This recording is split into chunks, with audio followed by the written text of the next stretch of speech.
These are 5 ways in which I process the world different because I'm a legal transcriptionist. 1, if I'm in a conversation in a group, I can usually hear the conversation that the people beside me are having and keep on the conversation that I'm having on my own. It's a way that I can filter out sound to pay attention to what's going on but still be in the conversation that I'm in.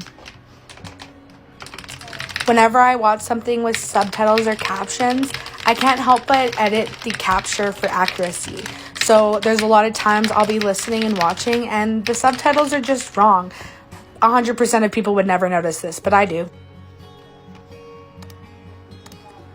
When I first started doing transcription, every word that I would hear in any format from the radio, TV, would go into my brain and I would see the words pop up into my head.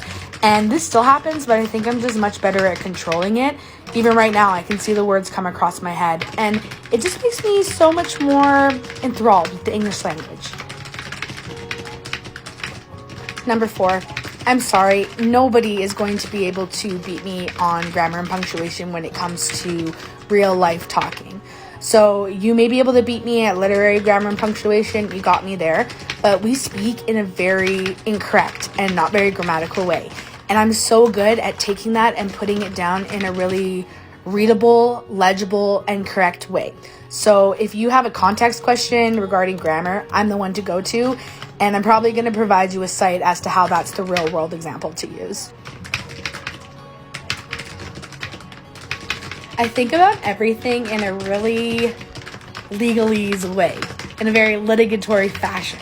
If I come across, a hazard on the roadway or a sign that should be there and isn't there, I think about all the consequences of that. On the flip side though, I've heard hundreds, if not thousands of people's stories from all walks of life. I understand why people do and don't things in a degree that I think is really qualitative, because I've heard so many people, start telling about who they are, where they're born, where they come from, those standard questions that happen at the beginning of testimony. So I really feel it's important to take people's stories and put it down correctly, because that might be the only time that somebody's ever asked them about themselves, the only time that they've ever been able to tell their story. And so as a legal transcriptionist, it is our job to get that down in a correct way and in a way that is understandable. So if you're interested in learning about legal transcription, in developing these skills, maybe you already have these skills, please like this video and also hit the follow button. I am very easy to get a hold of via email. You can check out the link in my bio, or on Instagram by the same name, Aurora Transcription. Thank you so much for watching. I could not do this without you.